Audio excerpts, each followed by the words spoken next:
દાખલા નંબર 31 જો બિંદુઓ A61 B82 C94 અને DP3 એ આ જ ક્રમમાં સમાંતર બાજુ ચતુષ્કોણના શિરોબિંદુઓ હોય તો P ની કિંમત શોધો.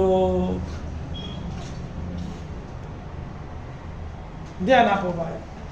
પહેલા આપણે શરત લખીશું કે બિંદુઓ A61 B82 C94 અને DP3 એ આ જ ક્રમમાં સમાંતર બાજુ ચતુષ્કોણના શિરોબિંદુઓ આપણે દોરી કાઢીએ.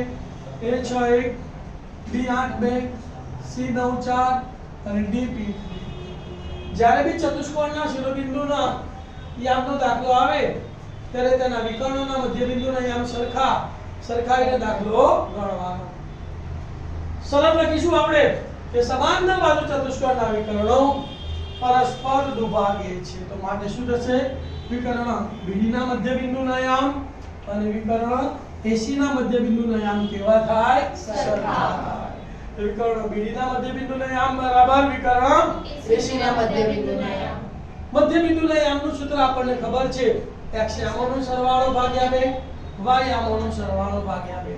તો BD ના મધ્યબિંદુનો યામ લઈએ તો x યામોનો સરવાળો ભાગ્યા 2 8 p ભાગ્યા 2 8 p ભાગ્યા 2.